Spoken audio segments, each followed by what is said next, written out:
능력 중심 사회를 만드는 선봉장, 대한민국 NCS 사용 설명서, 여러분과 함께 NCS에 관련된 취업 실전 토크 나눠보는 시간입니다. 안녕하세요. 여러분의 능력 지원군 홍선혜 인사드립니다. 자, 오늘 NCS 실전 토크 함께 해주실 세 분 소개해 드릴 텐데요. 먼저 취업 컨설턴트 박재경 강사님 모셨습니다. 안녕하세요. 네, 안녕하세요. 네, 반갑습니다. 강사님, 이제 저하고 같이 NCS에 관해서 방송 꽤 하셨잖아요. 네. 어떠세요? 여태까지 소감? 정말로 이 필요한 유용한 NCS라는 툴을 네. 잘만 활용하면 정말로 그 기업도 마찬가지고요. 취준생에게도 도움이 되겠구나라는 생각을 하는데 네. 의외로 우리 취준생들이 너무 지나치게 이 시스템에 대해서 불안감을 많이 갖고 있는 것 같고요. 네. 또 한 가지는 그 오해를 좀 많이 하고 있는 것 같아요. 그래서 그거를 좀 부식시키는데 포커스를 좀 맞추고 진행해 보겠습니다. 네. 네. 그 오해를 여태까지 많이 풀어주셨고요. 네네. 또 앞으로도 많이 좀 풀어주세요. 네. 중요한 역할 담당하고 계십니다. 자, 또 한 분은요. NCS 컨설턴트로 활동 중이신 분입니다. 한국자아교육개발원의 정혜숙 원장님 나오셨어요. 안녕하세요. 네, 안녕하십니까. 반갑습니다. 네, 반갑습니다. 자자하세요. 감사합니다. 오늘 첫 출연이십니다. 네, 어떤 네. 각오 있으세요? 이제 스펙 중심이 아닌 능력 위주의 사회로 이제 구현을 하고 있잖아요. 그래서 네. 저는 NCS 컨설턴트로서 좀 굉장히 떨리는 마음으로 이 자리에 앉아 있습니다. 제가 저희 말 한마디가 네. 많은 사람들에게 좀 길잡이가 될 수 있었으면 하는 그런 소망을 가져봅니다. 오늘 진짜 제대로 네. 길잡이 돼주세요. 네. 자, 또 한 분 네. 모셨는데요. 취업준비생 임동현 학생입니다. 안녕하세요. 안녕하세요. 네, 반갑습니다. 우리 좀 오랜만이죠? 네, 좀 오랜만에 보는 것 그렇죠. 같아요. 그동안 어떻게 지냈어요? 열심히 취업 준비도 하고 학교 생활도 하면서 열심히 지내고 있었습니다. 그렇군요. 현재 그러면 취업 준비 열심히 하고 있는데 네. 뭐 진행 상황 어떻게 되고 있어요? 궁금해요. 그런 게 우리는. 이제 제가 지원하고 준비하고 네. 있는 데는 보통 이제 면접 시즌이고요. 최종 면접이 남거나 실무 면접이 남거나 이런 상황입니다. 그래서 현재 스코어 어때요? 뭐 어느 정도 붙어 있고 어느 정도 떨어지고. 많이 떨어지기도 하고 네. 또 운 좋게 여러 군데 또 붙기도 했지만 면접까지 가는 면접 일정도 겹치는 부분도 있고 이제 제가 선택과 집중이 필요한 때라고 생각합니다. 그렇군요. 중요한 시기에 또 함께 하려고 나와 주셨는데 기운을 우리가 또 좋은 기운에 북돋아 잘될것 줬으면 같은 좋겠어요. 느낌이에요. 그렇죠. 맞아요. 네. 자, 이런 스펙 너머 능력으로 NCS에 대한 이야기 해주실 세 분 다 모셔봤습니다. NCS 실전 토크 본격적으로 출발해 볼 텐데요. 먼저 오늘의 이슈 공개합니다. 자, NCS 도대체 키워드가 뭐야? 라는 게 오늘의 이슈인데요. 맞습니다. 산업 현장에서 필요한 지식, 기술, 태도는 각각 다릅니다. 굉장히 다양한데 그것들을 국가 직무 능력 표준으로 분류하고 또 이를 바탕으로 자격, 교육, 훈련, 경력 개발에 활용하게 되는데 장기적인 안목에서 본다면 능력 중심 사회를 위해서 NCS 필요한 건 정말 맞는 얘기죠. 많은 분들이 공감을 하지만 취업준비생 입장에서는 도대체 어떤 걸 키워드 중심에 두고 준비를 해야 되는지 막막한 게 사실입니다. 자, 그래서 오늘 이 관련된 이야기 나눠볼까 하는데요. 오늘의 이슈 먼저 살펴보죠. 자, 지난해 상반기에 199명을 뽑았던 국민건강보험공단이 올해는 569명으로 상반기에 좀 많이 뽑을 거다 이렇게 확대를 했습니다. 국민건강보험공단은 채용에 맞게 여러 가지 채용 제도를 이미 개편한 상태이고요. 가령 영어 성적 같은 경우는 공인 어학 성적은 행정 자격 요건으로 서류 전형 등 평가에는 반영하지 않음이라고 명시를 했고요. 그것을 세분화해서 점수로 반영하지 않겠다고 명시를 하고 있습니다. 또 기초 능력 검사만 실시한다고 밝힌 상태인데 자, 질문을 드릴게요. 컨설턴트님. 공기업, 공공기관이 이미 많이 채택을 하고 있어요. 그래서 과거에는 1년 전만 해도 도대체 NCS가 뭐야? 네. NCS 도대체 그게 뭐야? 실체가 뭐야? 묻는 분들이 많았다면 이제는 질문이 좀 바뀐 것 같아요. NCS를 그러면 어떻게 준비를 해야 되냐? 이런 질문으로 좀 많이 바뀐 것 같거든요. 꼭 필요한 키워드 뭐라고 보세요? 무엇보다도 중요한 게 역량이고 능력이겠죠. 역량. 그리고 직무라고 네. 하는 겁니다. 즉 일을 제대로 할 수 있겠느냐. 스펙 뭐 좋은 조건만 갖추는 것이 아니라 네. 내적인 역량을 얼마만큼 갖추고 있느냐가 중요할 것 같은데요. 그러기 위해서는 구체적으로 먼저 명확한 목표 설정이 가장 중요한 것으로 보여지고요. 네. 거기에 맞춰서 경험치와 거기에 따른 스토리나 이런 것들을 부여하는 것이 맞는 것 같고 특히 본인이 하고자 하는 일에 대해서 나름대로의 의미 부여를 하는 것이 NCS에서 성공할 수 있는 키워드가 아닌가 생각을 해봅니다. 그러니까 이런 것들을 준비하기 전에 네. 키워드 굉장히 중요한 건 이거다라고 마음속에 품고 가면 아무래도 덜 막막해지지 그렇습니다. 않을까라는 생각이 드는데요. 자, 정혜숙 원장님은 네. 어떤 게 키워드라고 보세요? 저는 적성하고 능력 중심이라고 봅니다. 적성. 왜냐하면 네. 우리 아이들이 개인 적성을 그동안에 쫓아가면서 개인 적성을 간과해서 그냥 그동안에 스펙을 쌓기만 바빴거든요. 그래서 그 많은 좋은 스펙을 쌓아서 기업에 취업을 하게 되고 그래서 취업을 하고 난 후에 취업을 하고 나니 가장 기초 능력이 떨어지게 되거든요. 그래서 그렇게 어렵게 취업한 그 직장에서 다시 또 바로 퇴사를 하게 되는 이런 사회적 비용이 계속해서 들어가고 있거든요. 그래서 이러한 오류를 범하지 않기 위해서는 가장 기본적인 직무 기초 능력이 이제 표준이 도입이 된 거고요. 이걸로 인해서 아이들이 자기의 적성이 무엇인지 먼저 알아서 그 적성에 맞춰서 기초 능력을 배양하는 것이 가장 먼저라고 보고요. 그렇게 될 때 기업이든 또는 개인이든 서로에게 굉장히 긍정적인 영향을 미치지 않을까라는 생각이 듭니다. 기업 입장에서도 그렇고 개인 입장에서도 훨씬 더 유리하지만 앞으로는 계속해서 능력 위주의 이제 사회적 인식이 계속 확산되어 가고 있잖아요. 네. 그래서 이것이 과연 나의 적성에 얼마나 큰 영향을 미칠 것인가 이것을 봐서 경험이라던가 경력 이런 것으로 이제는 스펙을 쌓아나가는 게 가장 중요하다라고 봅니다. 네. 그래서 노동시장에서는 이제는 능력이 채용이라던가 승진이라던가 이런 보상 이런 것들로 점점 확산되어 가고 있기 때문에 아이들의 적성 그 적성에 맞는 능력을 키우는 게 가장 키워드가 아닌가 저는 이렇게 봅니다. 자, 그렇다면 실제로 이제 취업 준비를 하고 있는 취업 준비생 임동현 학생은 왜 웃어요? 아, 그냥 저한테 질문이 올 것 같았습니다. 그래요. 준비하고 있었으니까 그럼 바로 질문 드릴게요. NCS 준비하면서 뭐가 가장 그러면 중요하다는 생각이 들었고 뭐 힘든 점도 좋고 어떤 걸 느꼈어요? 일단 NCS라는 그 단어 자체가 네. 직무 능력을 얼만큼 반영할 수 있는지 그거에 대한 거니까 네. 그런 고민을 조금 많이 하게 된 것 같아요. 그러면서 이제 NCS 자체 10가지 그 유형에 내가 얼마나 적합하고 회사별로 원하는 유형이 또 다른데 그 회사에는 제가 얼마나 적합한지 그런 걸 많이 고민하고 따지다 보면은 제가 거기에 적합한지 좀 의문이 들 때도 좀 많은 것 같아요. 네, 그렇군요. NCS를 이야기할 때 직업 기초 능력을 빼고는 얘기가 안 됩니다. 그만큼 중요한데 10가지 직업 기초 능력이 있잖아요. 이것들 하나하나 살펴볼 기회는 좀 없었던 것 같아요. 오늘 선생님이 좀 짚어주실까요? 네. 네. 기본적으로 우리가 직업인으로서 네. 직무 수행을 하기 위해서 필요한 기초 능력이라고 하는 부분이 있는데요. 네. 그거를 이제 이렇게 유형별로 정해놨습니다. 그래서 직업인이 공통적으로 갖춰야 될 능력으로서 크게 10가지 항목으로 나눠서 거기에 네. 이제 34개 각각의 항목별로 서브 영역을 나눠놓고 있습니다. 그래서 의사소통 능력, 대인관계 능력, 네. 자기개발 능력, 문제 해결 능력, 수리 능력, 기술 능력, 조직 이해 능력, 정보 능력, 자원관리 능력, 직업 윤리 등이 있는데요. 다 어느 것 하나 빼놓을 수 없는 부분이죠. 아니 이렇게 특히, 놓고 예. 보니까 많아요. 그죠? 너무 많은데 너무 많습니다. 이걸 다 갖춘 진짜 퍼펙트한 완벽한 사람을 네. 요구하는 건 아니잖아요. 그렇습니다. 그렇죠? 그래서 이 10가지 항목, 그다음에 네. 34개의 하위 영역들로 아. 구성이 되어 있는데 네. 기관의 특성에 따라서 아. 그리고 그 기관에 해당 직무에 따라서 네. 몇 가지의 이제 능력들을 이렇게 뽑아서 기초 능력들을 뽑아서 문항화시켜서 이제 질문으로 만들어 놓는 것이죠. 예. 그러니까 예를 들면 의사소통 능력도 문서 이해가 있고요. 네. 문서 작성이 있고요. 경청하는 능력이 네. 있고 표현력이 있고 그렇습니다. 심지어 외국어 능력까지 거기 들어가는데 네.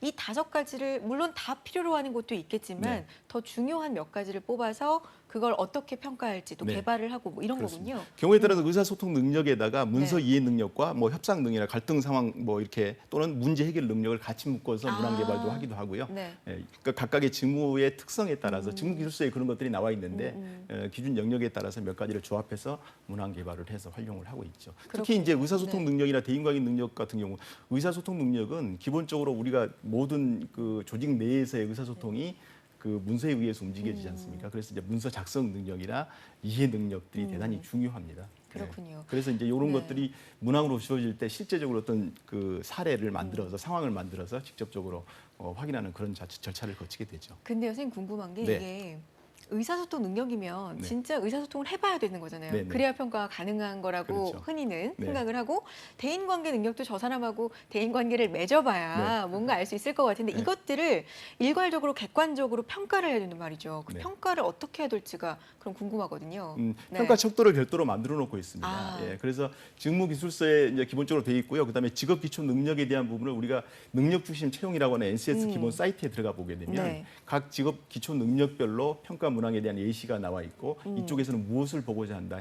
그다음에 평가 척도 기준 준거들을 명확하게 제시를 해놓고 있기 때문에 차근차근 하나씩 각각의 기초 능력 단위별로 들어가서 보시게 되면 충분하게 이해를 하실 수 있을 것 같습니다. 그렇군요.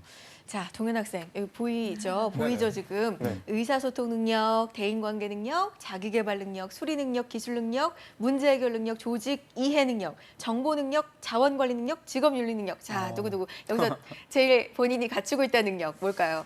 저는 의사소통 능력이랑 대인관계 능력. 아, 그래요? 네. 그 부분이 잘 갖춰져 있다.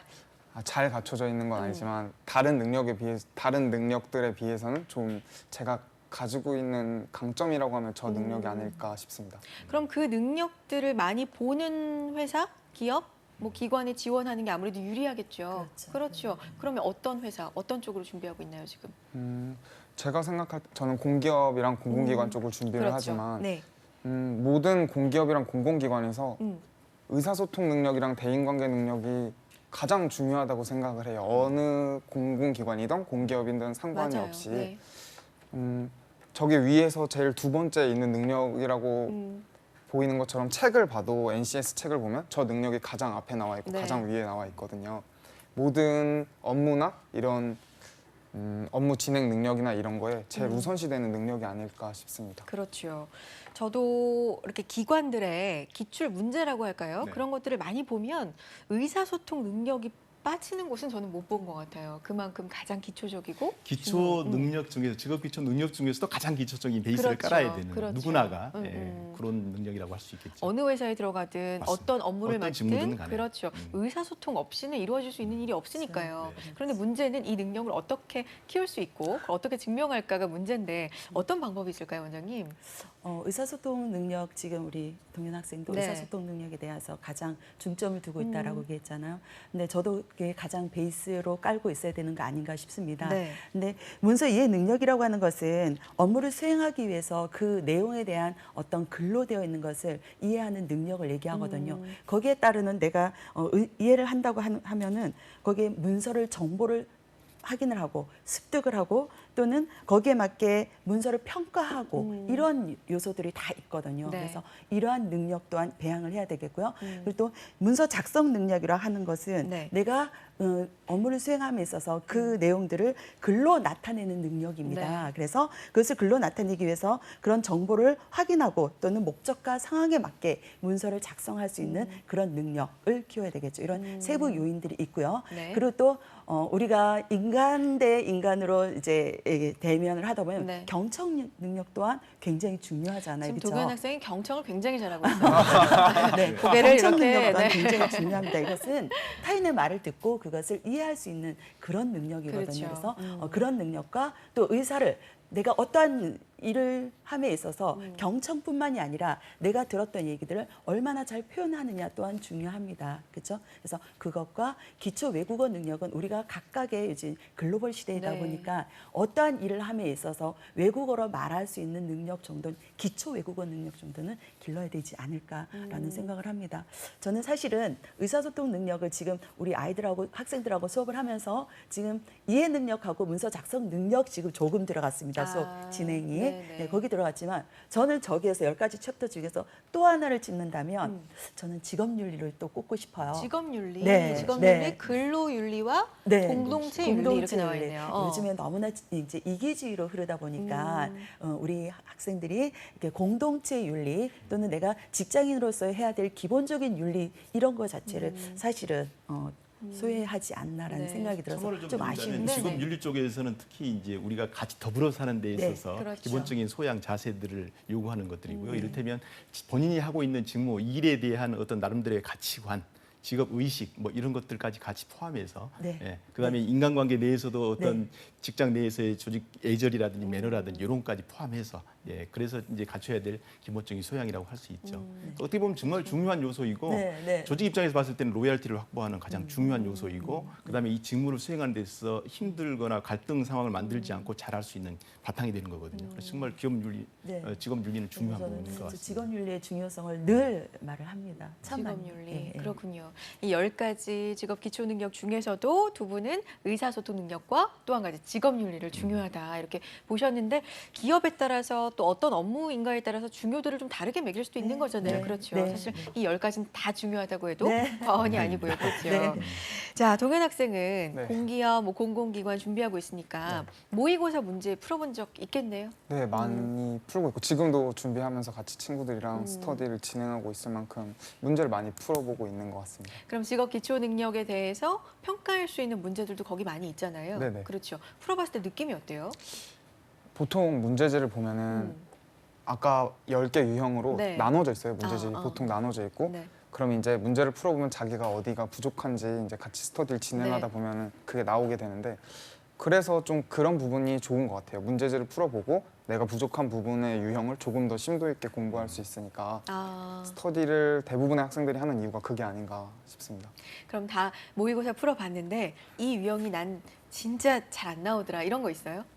저는 저 뒤에도 나와 있지만 네. 정보 능력이랑 기술 능력 쪽이 조금 부족한 것 같아요. 정보 능력과 기술 능력. 아, 그래요? 컴퓨터 오. 활용 능력이 조금 다른 친구들보다 조금 부족하거든요. 아. 근데 거기서 물어보는 거 보면은 조금 심도 있게 알아야 풀 수 있는 아. 문제도 가끔 나와서 그렇구나. 그런 부분이 좀 부족한 것 같습니다. 네, 그래요. 정보 능력, 기술 능력 어렵다고 했는데. 걱정 안 해도 될 것 같은 왜요? 것이 직무에 따라서. 그러니까 우리 그렇죠. 동현 학생은 전체적으로 보편적인 그 아울러 있는 문제집 유형별로 나와 있는 문제 은행을 풀어본 거고요. 실제로 기관에서 요구하는 거는 직무에 따라서 기술적인 능력을 안 보는 것도 사실이 있거든요. 그렇죠. 기술적인 경우에 문제가 달라질 겁니다. 네. 이런 경우는 조금 더 심도 있는 기술 영역들을 보겠지만 네. 그렇지 않은 경우는 기술 영역이 안 나올 수도 있는 거고 수리 영역이나 이런 것들은 안 나올 수 있는 거고 오히려 의사소통 능력이나 대인관계 능력의 직업 윤리 쪽 이런 쪽으로 포커스를 맞춰서 질문 구성이 되어 있을 수도 있기 때문에 명확하게 먼저 그 방향을 설정하고 거기에 맞는 그 기관에서 요구하는 직업 기초 능력을 먼저 파악하는 것이 네. 급선무라고 할 수 있겠죠. 걱정 안 해도 된대요. 네. 그러면 보통 학생들은 이 10가지 능력 중에서 뭘 가장 좀 어려워하나요? 10가지 능력들을 이제 뭐 어느 거 하나 쉬운 부분은 없습니다. 그렇죠. 우리 생각할 때 의사소통 능력, 우리가 뭐 말로 하고 글로 써서 하는 것들이 일상화되어 있기 때문에 쉽지 않아라고 생각하지만 중요한 오류가 하나 있는 것이 오히려 이 부분에서 사실 많이 틀립니다. 왠가 제가 이제 그 이유를 꼼꼼히 살펴봤더니 네. 직무에 대한 그 맥락적 사고가 부족한 거죠. 그러니까 학교에서 국어 공부했던 것처럼 그런 식으로 답변을 찾으려고 하다 네. 보니까 답변을 찾는 게 사실 어렵습니다. 근데 늘 말씀드리지만 직업 기초 능력도 그러하고 이제 실질적으로 우리가 역량 능력이라고 하는 부분도 뭐냐면 실생활에서 적용할 수 있는 현장의 직무 현장에서 있을 법한 문제 상황을 만들어 놓고 거기에 대한 답을 찾는 부분이기 때문에 사실은 그 현장에 대한 생각들 맥락적인 사고를 하지 않으면 손도 대지 못하고 다 모든 것이 답 같은 이런 상황들도 만들어질 수가 있거든요. 그렇군요. 그래서 그것을 좀 직무 맥락적인 사고를 하는 것이 중요할 것 같아요. 학교에서 우리가 각 과목별로 정답을 찾았던 그런 방향이 너무 익숙해 있다면 사실은 이건 너무 생소하고 어려운 부분입니다. 어떤 부분 때문에 그렇게 말씀을 하시는지 실제 예를 한번 봤으면 좋겠는데요. 네, 질문을 한번 네. 보실까요? 실제로 네네네. 이제 뭐 예시로 나와 있는 부분인데요. 예. 나오네요. 네, 그렇습니다. 모 자동차 회사에서 문서를 이렇게 이제 구성을 했습니다. 이걸 어떤 식으로 해석하느냐. 이제 담당자가 이 문서를 보고 나서 잘못 해석하고 있는 것을 고르도록 하는 문제거든요. 내용을 보게 되면 12월 달 한 달 동안 프로모션 계획이 이렇게 쭉 나와 있습니다. 차종별로 어떤 혜택을 주게 되고 그다음에 어떤 것을 뭐 하는데 거기에 대한 보조적인 부분이 비고로 구성이 되어 있는데요. 네. S53 이 차종인 경우에는 최대 40만 원 가격 인하한다. 가격 인하에 대한 부분과 네. 무상 교체에 대한 부분이 나옵니다. 그다음에 프리미엄 타이어 제공이 나오고요. 36개월 동안 무이자 할부 혜택이 나와 있습니다. 이게 이제 구매 차종별로 혜택이 상이하지만 우리 고객들한테 주게 되는 베네핏이라고 이렇게 네네네. 프로모션을 네. 기획했는데요. 뒤에 이제 문제를 한번 보실까요? 어떤 문제가 여기에 내용 나오나요? 중에서 잘못 이해하고 있는 것. 그러니까 네. 앞에 문서 내용을 잘못 이해한 것들을 이제 찾는 겁니다. 네. 자, 이번 행사에서 프로모션 기간 내에 구매 예약자를 포함한 전 구매 고객을 대상으로 마련되었다. 아까 거기 있었죠. 대상이 네. 나와 아, 있었습니다. 맞아요. 두 번째 A8 구매 고객에 대해서는 100만 원 상당의 주요 상품권 내지는 5년 10만 킬로, 이게 10만인 것 같은데 오자인 것 같네요. 소모품 무상 교체 이용권을 증정 한 해로 있는데 증정권이 있었나요? 무상 교체한다고만 교체, 돼 있지 그렇죠. 네. 티켓에 대한 내용들은 언급이 없었습니다. 그럼 이제 여기서 이 네 가지 중에서 어떤 것이 정답이 되겠는가? 이런 것들이 이제 직무에 관련된 맥락적 사고를 보고 이거를 좀 명확하게 잡아낼 수 있는 것들, 이런 것들이 이제 답으로 우리가 찾을 수 있는 거겠죠. 그렇군요. 근데 얼핏 보면 이거 다 맞는 거 아니야? 이렇게 맞아요. 생각할 수 있거든요. 예, 이런 내용들이 이제 돼 있고요. 두 번째 다른 질문을 한번 보실까요? 네. 이거는 이제 글씨가 현장에서 일단 직접 많습니다. 네, 맞습니다. 읽어봐야 됩니다. 예. 그러게요. 귀하는 네. 1년 전에 입사해 현재까지 총무부서에서 일하고 있다. 네. 총무부는 말 그대로 다른 부서에서 속하지 않는 업무를 다 몽뚱그려서 하기 때문에 아우르 총자 총무라고 네, 하는 네, 거거든요. 총무에서 일하고 있는데 그동안 정신없이 일을 하느라고 자신을 되돌아보는 시간이 없었다. 모처럼 시간을 내서 시간이 그래도 모처럼 시간이 있었네요. 지난 1년을 돌아보니 업무적으로 칭찬을 들어본 적이 거의 없었다. 아이고. 이거 얼마나 안타까운 일입니까? 칭찬을 듣지 못한 나름의 이유가 틀림없이 있을 것이라고 당연히 있겠죠. 판단한 귀하는 현재 하고 있는 일이 적성과 흥미에 맞는지 알아보기 위해서 선배들을 찾아가 조언을 구했다. 그럴 수 있죠. 아래 선배들의 조언 중 귀하가 생각할 때 효과적이지 못한 방법은 무엇인가? 선배들의 조언 중 그렇죠. 선배들이 해줄 수 있는 조언입니다. 네. 근데 이거는 따르면 안 된다. 오히려 뭐 의미가 없다라고 하는 것들을 어떻게 찾을까 이제. 야, 이런 문제가 있나요? 실제로 있을 수 있는 신선한데요? 일이죠. 언제든지 네. 상황에서는 있을 수 있을 법한 문제거든요. 그런데 그렇죠. 이게 정답을 찾아내기가 사실은 쉽지가 않습니다. 찾아보죠. 한번 우리. 볼까요? 네. 자, 다른 사람이 알 수 없는 내면이나 감정을 알 수 있기 때문에 내가 아는 나를 자문해 보는 것도 좋은 방법이다. 자, 자신이 보는 자기와 남이 다른 내가 일치할수록 사람들이 그만큼 안정적인 성격과 행복을 갖기 때문에 다른 사람에게 물어보는 것도 좋은 방법이다. 임동현 학생 정답을 한번 골라보세요. 자신이 아는 것은 객관성이 중요하기 때문에 객관성입니다. 가능한 한 자기 부서와 업무적으로 관련이 없는 부서의 동료나 후배에게 정확한 피드백을 요청해 보는 것도 좋은 방법이다. 예. 그다음에 널리 알려진 표준화된 검사 도구를 객관적으로 자기를 비교해 볼 수 있는 척도로 제공하기 때문에 표준화된 도구를 활용해 보는 것도 도움이 될 수 있겠다. 어지러워. 자, 네 가지예요. 자, 임동현 학생은 여기서 정답이 뭔가 어떤 것 같습니까? 저는 3번이 잘못됐다고 생각합니다. 3번. 예. 왜요? 이유는요? 일단 3번, 1, 2, 3, 4번이 얼핏 보면 다 맞는 거라고 생각이 드는데요. 네. 3번 같은 경우에는 그러니까 자신을 아는 객관성이 중요하다는 말은 맞지만 네. 업무적으로 관련이 없는 부서에만 물어본다는 이런 단정적인 단어가 나왔을 경우에는 오답일 확률이 좀 높다고 생각합니다. 그렇죠. 정확하게 보셨습니다. 예. 관련이 없는 부서에서 박수 쳐드리고 싶네요. 그러게요. 아까 의사소통 옆에 박수 능력이 치고 계세요. 예. 강점이라고 말씀하셨는데 네, 분명히 그러니까요. 드러나는 것 같아요. 그래서 뭐 객관적으로 바라보는 것들은 참 중요해요. 중요한데 자기와 관련성이 없는 부서의 동료나 후배들은 어떻습니까? 그 사람이 보여주는 이미지만 보는 거거든요. 그렇죠. 사실은 제대로 알지 못한 네. 상태에서 제대로 된 코칭을 해줄 수가 없기 때문에 이 3번이 정답이 될 가능성이 높습니다. 이게 이와 같이 그리고 네네. 현장에서 있을 수 있는 여러 가지의 일들을 머릿속에 상기해보면서 문제를 접근하게 되면 쉽게 접근할 수가 있겠죠. 저는 이걸 다시 보니까요. 네. 문제에 답이 있다라는 생각이 또 드는데요. 그렇습니다. 문제가 일단 문제가요.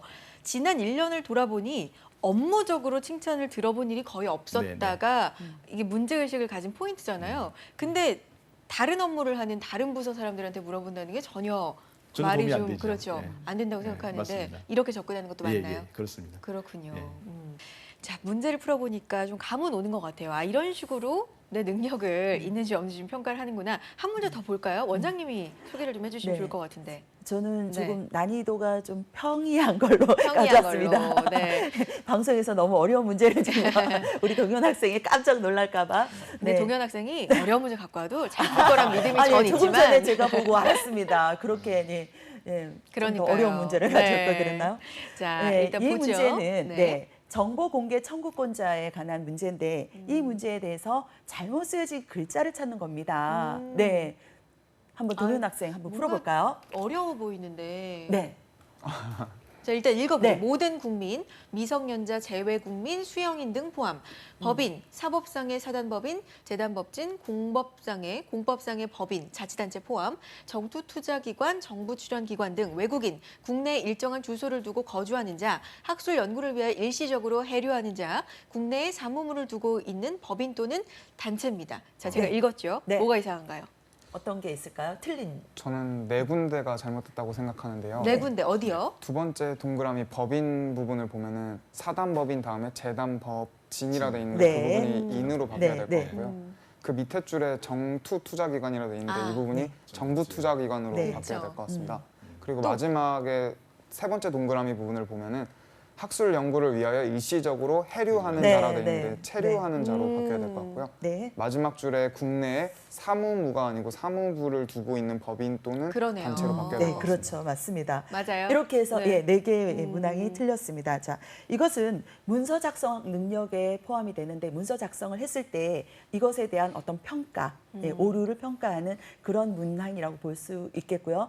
사실은 요즘 학생들이 이런 아주 저희가 보기엔 쉽다라고 생각할지 모르지만 이 부분도 학생들이 잘 그냥 넘어가는 경우가 참 많습니다. 그래서 우리들의 생각과 이제 학생들의 생각이 좀 많이 다르고 우리 동현 학생 같은 경우는 좀 많이 아까 제가 박수를 칠 만큼 똑똑하니까 이 문제를 아주 쉽게 풀어 나갈 수 있는 것 같습니다. 동현 학생이 괜찮은 학생인 건 맞아요. 맞는데 이 프로 나오면 더 칭찬 많이 받고 가는 건 맞죠 또? 네, 맞습니다. 자신감 막 얻어가는 거 아니에요?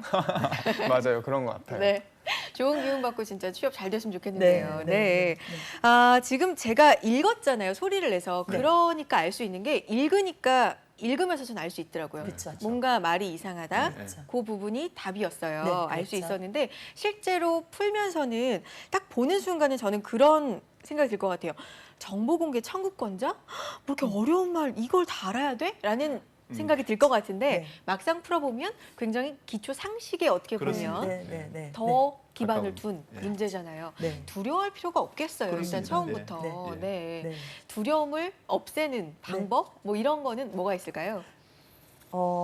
항상 매번 그렇지 않아요? 우리가 새로운 걸 접할 때는 학생들이나 우리 일반인도 그렇잖아요. 두려움일 때. 그렇죠. 예, 그럴 때 두려움을 없애는 방법으로 그것에 대해서 어떤 자신감을 먼저 스스로가 그렇죠. 자신감 부여하는 게 가장 네. 먼저이지 않나 싶고요. 두 번째는 자신감이라는 것은 내가 그 문제를 얼마나 많이 풀어봤느냐. 맞아요. 예, 거기에 이어서 오는 것 같습니다. 그래서 많은 문제 풀고 아까 잠깐 말씀드렸지만 다독의 힘이 아닌가 싶습니다.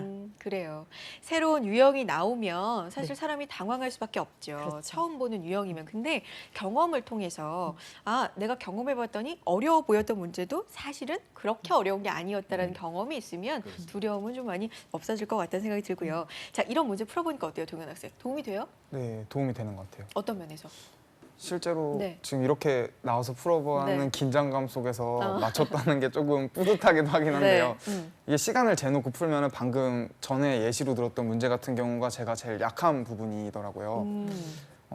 친구들도 많이 틀리는 부분이 그런 부분인데 네. 어떻게 보면은 빠른 시간 안에 그걸 속독을 하면서 골라내는 거기 때문에 아까 말씀해주신 것처럼 원장님 말씀대로 독서 다독이 좀 중요하지 않나 하는 생각도 문제 풀면서 많이 해봤었어요. 근데 그거는 원장님 다독이 중요한 건 진짜 많이 알죠. 그죠? 많이 아는데 이미 어릴 때부터 다독을 안 했으면 안 했으면 취업 준비하면서 뭐 한 달 안에 다독한다고 그 능력이 향상되는 건 아니잖아요. 네, 그렇죠? 네. 그 부분이 좀 안타까운데요. 네.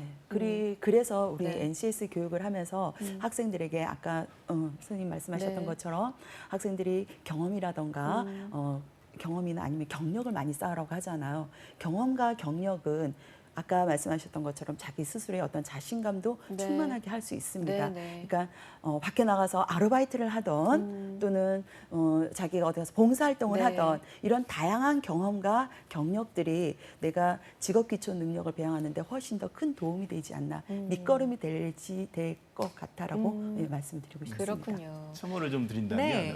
지금 와서 이제 다독을 하기는 사실은 쉽지가 않아요. 그래요. 근데 양수겹장 우리가 두 가지를 같이 병행해서 효과를 누릴 수 있는 방법이 한 가지 있습니다. 뭐요? 이름하여 어떤 거냐면 신문을 좀 아, 보시라는 네. 것들을 좀 그렇죠. 말씀을 드리고 네, 싶어요. 맞아요. 돌아가는 시사 상식에 대한 것들도 정보를 얻을 수가 있고요. 우리가 보통 인터넷 그 머리 기사만 보잖아요. 그렇죠. 특히 뭐 포털에 떠 있는 그 그렇죠. 자극성 있는 머리 기사만 보게 되면 그냥 맥락을 놓치고 가는 경우가 상당히 네. 많습니다. 근데 종이로 된 신문들을 보게 되게 되면 꼼꼼하게 거기에 대해서 아주 전문적인 내용은 아니더라도 반전문가 형태로 그 어떤 현상에 대해서 나름대로 논리를 정리해 볼 수가 있거든요. 그래서 일부러 신문을 뭐 집에서 구독하는 것은 뭐 쉽지가 않을 거고요. 요즘 많이들 안 예, 봐요. 점심 네. 시간이나 이럴 때 도서관에 가게 되면 전기 간행물실에 네, 비치되어 네. 있는 그거 가볍게 한 번씩 소화시킬 겸해서 보시게 되면 시사 상식에 대한 내용도 얻게 되고 그다음에 글을 이제 빨리 잘 맥락을 이해하는 그런 요소에 도움이 되기 때문에 꼭 추천해드리고 싶습니다. 굉장히 실용적인 방법이라는 생각이 네. 드네요. 네. 정말 어릴 때부터 다독 경험이 없어서 네. 다독 습관이 안 들어있던 분이라도 신문을 통하면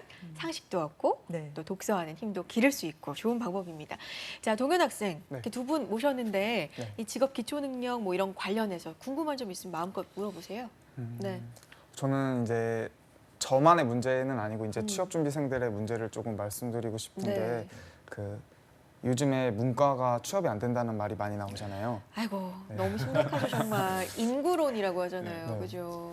이런 상황 제가 궁금한 점은 이제 네. NCS라는 제도가 이제 도입된 건 저도 상당히 괜찮다고 생각을 해요. 그래서 직무 능력을 어떻게 하면 더 갖출 수 있고 이런 제도는 좋다고 생각을 하는데 인문 계열 쪽에서 이제 채용하는 부분을 보면 행정직이라고 약간 단정이 되어 있는 경우가 상당히 맞아요. 많아요. 네. 그 중에서도 이제 업무가 조금 나눠지긴 하지만 시험을 NCS뿐만이 아니고 공공기관이나 공기업에서 보면은 법학, 뭐 경영학, 회계학 이런 부분을 전공 시험이라고 하잖아요. 네네. 이 부분을 따로 보는 경우가 상당히 많거든요. 저도 지금 준비를 하고 있는 취업 준비생의 입장에서 말하면은 30%에서 40% 정도 NCS를 도입하면 뭐 60에서 70%는 전공 시험을 본다 이렇게 해서 필기 시험을 구성하는 경우가 상당히 네. 많더라고요. 근데 그 경우에서 저 같은 경우에는 경영학을 전공했지만 네.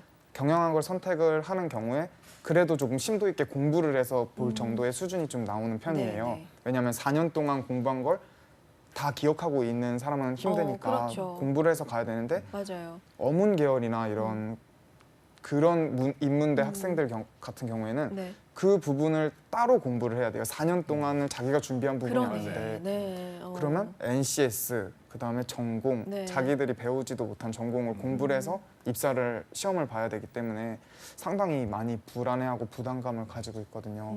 이 경우에는 어떤 식으로 공부를 해야 조금 더 효율적으로 그리고 취업 준비생들의 가장 중요한 거는 일단 합격이니까요. 궁금한 게 많았구나. 오늘 참 많이 쏟아내네요. 좋아요, 좋아요. 네. 그 부분이 제일 물론 제가 보면서 필기 시험을 합격한 곳도 네. 있고 떨어진 곳도 있지만 이 부분이 저는 제일 어떻게 공부해야 될지 모르겠었던 그렇죠. 부분이었거든요. 맞아요. 이 부분을 지금 동현 학생이 취업 준비생이기 때문에 현재 취업 준비생이기 때문에 또 해줄 수 있는 질문이었던 것 같은데 답변을 어떻게 주시겠어요? 그렇습니다. 네. 근데 우리가 역사를 한번 살펴볼 필요가 네. 있어요. 공공기관에서 지금까지 채용을 했다 그러면 전공시험과 상식이었거든요. 그다음에 영어시험. 네. 이거를 이제 필기시험으로 했었지 직업기초능력 뭐 없었습니다. 맞아요. 그러니까 공통적으로 필요한 전공 과목 몇 가지를 특정해 놓고 법학이나 아까 말씀하셨던 것처럼 그런 과목들을 특정해 놓고 누구든지 우리 기관에 들어오고 싶으면 이거를 뭐 실력을 어느 정도 갖춰야 돼. 그래서 과목을 특정한 다음에 그런 식으로 필기시험을 봐왔거든요. 근데 이제 NCS가 오다 보니까 가기는 가야 되겠는데 과거 거는 못 버리겠고 그쵸. 그래서 과도기적인 형태로 현재 지금 그게 병행돼서 움직이고 있습니다. 근데 이제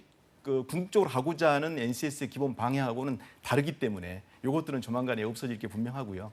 그 능력이 그런 그 기관에서 전공 시험이나 이런 것들을 요구하는 부분에서는 지금 와서 시간적으로 안 되지 않습니까? 그런 다른 쪽으로 기관을 좀 선별적으로 선택을 해보는 것이 오히려 방법일 수 있을 것 같아요. 지금 당장 뭐 인문 말 그대로 어문 계열을 전공한 사람이 법학을 선택해서 할 수는 없을 테니까요. 그렇죠. 그건 쉽지 않은 것 같고 단기 희망적이라고 하는 것은 조만간에 바로 이제 그 시스템은 NCS에 충실한 기관 전형 패턴으로 옮겨갈 것이다. 이 말씀을 좀 드리고 싶네요. 네. 조만간에 되니까 네. 된다고 하니까 네. 뭐 기다리면 좋긴 한데 당장 이 취업을 준비해야 되는 우리 준비생들 입장에서는 지금 그렇죠? 당장 이제 와서 NCS에 네. 관련된 그 전공 과목을 그 단기간 내에 한다는 그렇죠. 건 현실적으로 어렵습니다. 맞아요. 그래서 이제 준비하고 있는 학생이라 그러면 복수 전공을 한다든지 아니면 별도의 스터디 과정을 통해서 한다든지 이런 것도 방법일 수 있을 것 같은데요. 근데 지금 어문 계열이에요. 근데 당장 내일 모레 곧 NCS 관련된 그 기관에 시험을 봐야 되겠다. 이걸 단박에 준비할 수 있는 거의 상황은 불가능하죠. 불가능하다고 그렇죠. 봐야 되겠죠. 네. NCS 그 예상 문제 또 필기 문제 이렇게 살펴봤는데 이 부분은 NCS 공식 홈페이지에서도 보실 수가 있으니까요. 꼭 한번 체크를 해보시기를 권해드립니다. 자, 또 궁금한 게 사이트 얘기가 잠깐 나왔으니까 또 짚고 넘어가죠. 공공기관에서 도대체 지금 어느 공공기관에서 어떤 기간 안에 채용을 하고 있고 네. 어떻게 준비해야 되는지 그것들을 한 번에 알 수 있는 사이트가 있다면 어디가 있을까요? 두 군데 정도를 설명을 드리고 싶은데요. 공공기관 알리오 사이트라고 하는 게 있습니다. 알리오. www.alio.gov.kr, 네. ALIO. .gov.kr인데요. 거기에 들어가 보면 서브 메뉴로 이제 잡 알리오라고 하는 게 있습니다. 네. 앞에다 잡만 붙이면 되겠죠. 네네. 그 사이트에 들어가 보게 되면 현재 공공기관에서 진행하고 있는 채용 정보 실시간으로 올라오고 있고요. 그다음에 이제 현재 수년 전부터 데이터가 누적되어서 각 공공기관별로 몇 명 정도를 채용했고 몇 명 정도가 지원했고 이런 통계 자료도 같이 나와 있기 때문에 나에게 맞는 어떤 그 부분을 찾는데 도움이 많이 되실 것 같고요. 특히 그 지금 현재 이제 그 공공기관에서 진행하고 있는 게 전국적으로 약 323개 정도가 이제 구성이 되어 있습니다. 네. 그래서 공기업이 30개 정도가 되고 준정부기관이 90개 정도, 네. 그다음에 기타 공공기관이 203개 정도가 되는데 내년 2017년 정도가 되면 전체적으로 다 NCS가 이제 채용 기준으로 설정이 돼서 진행하기 때문에요. 각각에 해당되는 기관, 뭐 기본적으로 능력 중심 채용이라고 하는 NCS 기본 사이트를 들어가서 여러 가지 정보도 취할 수 있겠지만 네. 각각의 개별 기관별로 사이트에 들어가서 우리 회사에서는 어떤 직업 기초 능력이나 이런 능력들을 요구하는지를 반드시 한번 살펴보시고 거기에 맞추어서 지원하시는 것이 전략일 수 있겠습니다. 그렇군요. 자, 채용 뭐 현황이라든지 어느 기관에서 채용을 하고 있는지는 요즘 알려주는 사이트 굉장히 많죠. 네, 그렇지만 누적돼 있는 통계 자료까지도 볼 수가 있으니까 알리오 사이트, 잡 알리오 네. 많이 활용해 보셨으면 좋겠고요. 자, 원장님, 네. NCS 설명회도 요즘 많이 열리잖아요. 그렇죠. 네, 그렇죠. 발품 팔아서 가는 거니까 네, 네. 뭔가 가서 진짜 유용하게 그걸 이용하기 위한 방법 같은 것도 네. 알고 가면 좋을 것 같거든요. 그렇죠. 어떤 게 있을까요? 네, 네. 지금 5월에도 지금 서울, 부산, 대구, 대전, 광주 이렇게 예, 계속 지금 실시가 되고 있어요. 네. 서울은 끝났네요.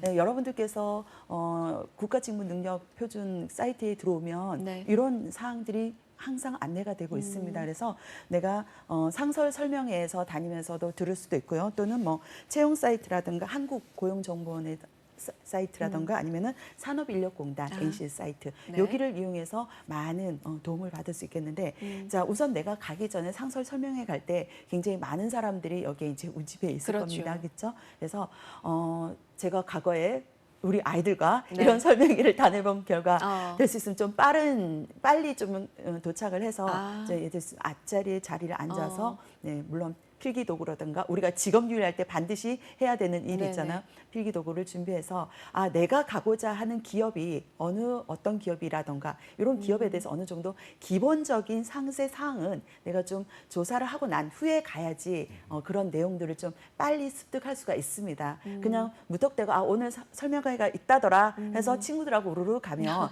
도대체 무슨 말을 하고 그렇죠. 있는지 그럴 수 전혀 있어요. 모를 수가 맞아요. 있어요. 네네네. 그래서 기본적인 것은 내가 그 기업의 사이트에 들어가서 취업하고자 하는 사이트에 들어가서 다 조사를 하고 난 후에 그러고 나서 설명회를 가는 것이 좀 더 바람직하지 않을까 싶습니다. 그렇군요. 맞아요. 이왕에 시간 내고 발품 들여서 가는 거 준비를 좀 철저히 해서 알아올 수 있는 알짜배기 정보들은 다 얻어오셨으면 좋을 것 같습니다. 자, 동현 학생 마지막으로 하고 싶은 말 마음껏 하세요. 네.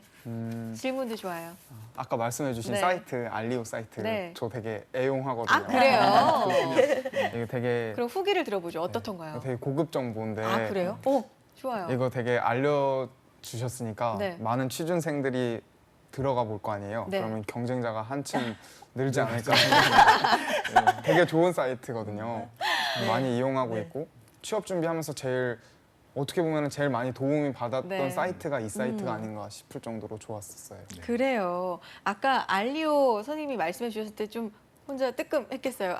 이게 공개되는구나. 그렇죠? 네. 그랬던 거 아니에요? 네, 맞습니다. 그래도 좋은 정보는 또 네. 공유해야 되니까 알리오 좋다고 합니다. 많이들 활용해 보시고요. 자, 박재경 선생님께 또 질문 드릴게요. 마지막 정리해 주셔야 될 시간인데요. 오늘 문제도 풀어봤잖아요. 이런 문제 풀 때 뭐 이렇게 좀 접근해 봐라 팁 같은 거 주신다면요. 기관에 대한 정보를 먼저 파악하시는 네. 걸 저는 항상 말씀드리고 싶고요. 그래서 시간 안배, 네. 1분 정도의 시간을 할 수 있어서 저는 이제 뭐 시험을 실질적으로 치는 과정에서는 일단 아는 문제 중심으로 먼저 정답을 체크한 다음에 어삼이사하는 부분이나 생각을 좀 요하는 부분이나 별도로 체크해놔다 나중에 한번 풀어보는 것도 방법일 수 있을 것 같고요. 네. 특히 해당 기관을 직접 방문해 본다거나 그렇지 않으면 네트워크를 통해서 해당 기관의 뭐 선배가 누가 근무를 하고 있는지 아니면 인척 중에서 누가 근무를 하고 있는지를 확인을 해서 실질적인 도움을 좀 받을 수 있는 것도 유용한 방법이지 않을까라는 생각을 해보게 됩니다. 그렇군요. 네. 좋은 방법일 것 같아요. 이제 정혜숙 원장님도 정리해 주시죠. 네, 예, 선생님 말씀하셨던 것처럼 저도 또한 그렇습니다. 네. 예, 우리 평생 시험이라는 것을 떨치고 살 수가 없는 맞아요. 삶이네요, 그렇죠? 네.